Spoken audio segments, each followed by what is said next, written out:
A mother and her teenage daughter stand before Judge Frank Caprio in the Providence Municipal Court, both looking nervous yet trying to stay composed. The car involved in the citation is registered to the mother, Emily Lell, but it was her daughter, Bella, who was driving when the vehicle passed through a red light on a rainy morning. Heavy rain had dropped visibility to nearly zero, and the traffic signal shifted from yellow to red faster than expected. Judge Caprio, known for his calm empathy and sharp sense of fairness, listens carefully to their explanation, weighing every detail: the weather, the timing, the intent, the visibility. It's obvious he's leaning toward mercy, ready to dismiss the case completely. All Bella has to do is accept the ruling with grace. Say thank you, smile, and walk away without paying a fine, but in the split second between compassion offered and compassion received, something totally unexpected happens. Something so shocking that the entire courtroom freezes. The 18-year-old standing beside her mother, facing the most compassionate judge in America, suddenly raises her hand and gives Judge Caprio the middle finger.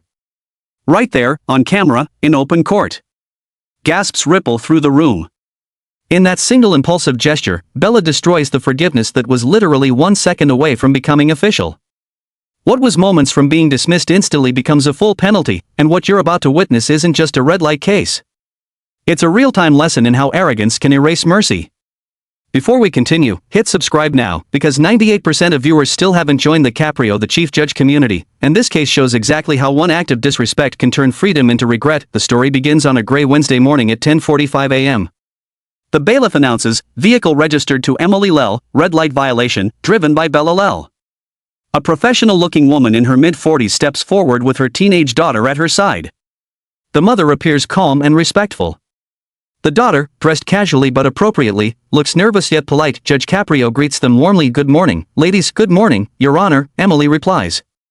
I'm Emily Lell, and this is my daughter, Bella. Good morning, Bella. The judge says, good morning, Your Honor. Bella responds softly, her tone respectful. Judge Caprio reviews the file. The vehicle is registered to you, Mrs. Lell, but your daughter was driving. Is that correct? Yes, Your Honor, the mother answers. She borrowed my car to go to work. She's insured and had permission. Turning to Bella, the judge asks, you're cited for running a red light at Hope and Angel Street. Can you tell me what happened? Bella explains carefully, Your Honor, it was raining very hard that morning. The light was green when I approached, then it turned yellow. I was going about 35, the speed limit, and I didn't think I could stop safely in the rain, so I continued. I thought it was still yellow when I entered, but the officer said it was red. Judge Caprio nods and pulls up the traffic camera footage. On the screen, rain blurs the road. The light turns yellow, then red just as Bella's car crosses the line. He studies it closely. I see what you mean, he says thoughtfully. The light changed quickly, and visibility was poor. Was this during rush hour? Yes, Your Honor. Around 8:30 a.m., Bella answers, and you were going 35? Yes, Your Honor. I was being careful because of the rain. Her mother adds gently, Your Honor, Bella is a very responsible driver. She's never had a ticket before. She was just trying to drive safely. Judge Caprio nods again, his expression softening. I can see that, Mrs. Lell. The footage clearly shows how difficult the conditions were and how fast the light changed. Bella, do you work full-time? Yes, Your Honor. I work as a CNA at a nursing home, she says sincerely. I was on my way to my shift. Everything in the room feels like it's pointing toward forgiveness, but what happens next will show how one reckless moment can destroy mercy in an instant. That's important work, Judge Caprio says warmly. Hard work too. Bella smiles, grateful. Thank you, Your Honor. I really love what I do. So you were driving carefully, in the rain, trying to get to work, and got caught in a timing issue with the light. Is that fair to say? Yes, Your Honor. Exactly. Judge Caprio reviews his notes quietly. The courtroom can almost feel the leniency coming. A young woman with no prior violations, doing meaningful work, caught in bad weather and bad timing, not recklessness, just circumstance. Subscribe to Caprio, the Chief Judge, if you believe that when young people show respect, honesty, and accountability, they deserve second chances. Looking up, Judge Caprio speaks with his signature warmth. Mrs. Lell, Bella, I want to explain my thinking. Both lean forward, hopeful and tense. Bella, technically you did run a red light. The video shows the light had turned red as you entered the intersection. That's the violation. Bella nods respectfully. I understand, Your Honor. However, Judge Caprio continues, I also see the bigger picture. Heavy rain, poor visibility, a fast-changing light, careful driving at the speed limit, no prior offenses, and a young woman working hard and contributing to society. Thank you, Your Honor, Bella says quietly. The standard fine is $175. He explains, and that's a lot, especially early in a career. Emily speaks gently. Your Honor, if there's a fine, I'll help her pay it. But it would be difficult right now. Judge Caprio smiles kindly. Mrs. Lel, your willingness to help your daughter says a lot, but you won't have to. I'm not going to make either of you pay. Both women's eyes widened. I'm dismissing the citation, he says. Given the conditions, your honesty, and your care on the road, leniency is appropriate. This was a good faith mistake, not reckless driving. Bella's eyes fill with gratitude. Oh my God, Your Honor, thank you so much, she says, her voice shaking. Her mother places a hand on her chest. Your Honor, that is so kind of you. Thank you, she says, her eyes filling with tears. Judge Caprio smiles warmly. Bella, I want you to keep driving safely, keep doing your work, and remember this moment. Not everyone gets a second chance. Make sure you earn the one you're being given. I will, Your Honor, Bella promises, smiling brightly. Thank you so much. Judge Caprio reaches for his stamp, preparing to make the dismissal official. So we're clear, he says gently. You're not paying anything. The case is dismissed. Drive safely. It's the perfect ending. A young woman forgiven. A mother relieved. A judge satisfied that mercy was deserved, but then, within the 2 seconds between those words and the stamp touching the paper, everything collapses. Bella, glowing with excitement, turns toward her mother with a wide smile. And in what she clearly believes is a harmless, playful celebration, she lifts her hand and extends her middle finger directly toward Judge Caprio. It isn't hidden, it isn't subtle, it happens in open court, on camera, undeniable. A wave of shock sweeps the room. Gasps echo across the courtroom. Someone whispers, "Oh no." Another murmurs, "Did she just do that?" Emily's face drains of color instantly. Judge Caprio freezes, his hand suspended midair. The stamp never hits the paper. The warmth disappears from his face, replaced by a cold, piercing stare. Excuse me, he says quietly, his voice low, but powerful enough to silence the entire courtroom. Bella's smile vanishes as reality crashes down on her. Your Honor, she stammers, panic flooding her voice. Did you just make an obscene gesture toward me? Judge Caprio asks, calm but thunderous. Your Honor, no, I was just, Bella, what did you do? Emily blurts out, grabbing her daughter's arm, her voice shaking with fear. Judge Caprio's calm has hardened into controlled fury. Miss Lel, he says sharply, I was in the middle of dismissing your ticket. My hand was on the stamp, and you chose to give me the middle finger. Your Honor, I didn't mean it toward you. Then who was it for, Miss Lel? He cuts in, eyes locked on hers. Because you were looking directly at me when you did it. The silence that follows is crushing. Bella trembles, her voice shaky and desperate as she scrambles for words. Your Honor, I swear I was just excited. I wasn't thinking. I was being stupid. I didn't mean to disrespect you. Judge Caprio's expression hardens. You raised your middle finger in my courtroom, Miss Lel. In what world is that not disrespectful? Emily, mortified, steps in immediately. Your Honor, I am so sorry. My daughter made a terrible mistake. She's young. She got excited. She wasn't thinking clearly. Judge Caprio raises his hand, stopping her. Mrs. Lel, I understand you want to protect your daughter, but she is 18 years old, legally an adult. And adults are responsible for their actions. He turns back to Bella, his voice quieter but heavy with authority. Miss Lel, do you understand what just happened? Bella's eyes are red now, tears spilling freely. Your Honor, I'm so sorry, she cries. I didn't mean any disrespect. I was just so relieved. I did something incredibly stupid. Judge Caprio leans back, studying her with disappointment more than anger. You acted disrespectfully in a court of law, he says evenly, while I was extending you mercy. Bella nods frantically, sobbing harder. I know, Your Honor. I know. I'm so sorry. The courtroom is silent except for her crying. Then Judge Caprio speaks again, calm but commanding. Miss Lel, listen carefully. When someone in authority is about to do you a favor, when they are offering compassion you are not legally entitled to, the correct response is quiet gratitude.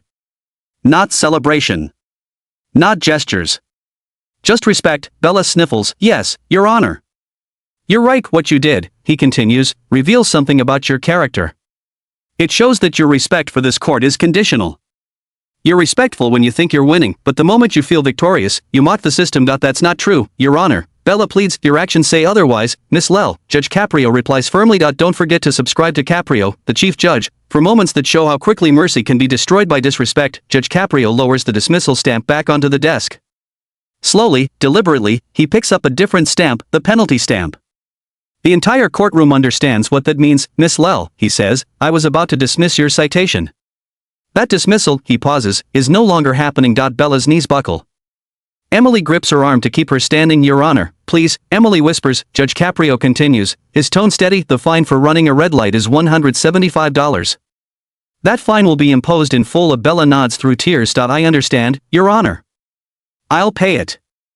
I'm so sorry, but the judge isn't finished and I'm not done. Miss Lell, the tension spikes. For contempt of this court, for making an obscene gesture while I was in the act of showing you mercy, I am adding an additional penalty of $300. Emily gasps. Bella collapses into sobs. Your total fine is $475. Your Honor. Please, Bella cries. I can't afford that. Judge Caprio's reply is immediate and firm. You should have considered that before you raised your middle finger in my courtroom. Emily tries one last time. Your Honor, please. My daughter made a terrible mistake. She's young. She's learning. $475 is a lot for someone earning CNA wages. Is there any way, Mrs. Lell? The judge interrupts gently but finally, I respect you deeply. You are clearly a devoted mother. But your daughter is an adult who chose to disrespect this court. She will face adult consequences. Emily lowers her head. I understand, Your Honor. Judge Caprio turns back to Bella. Miss Lell, you work as a CNA, correct? You're probably.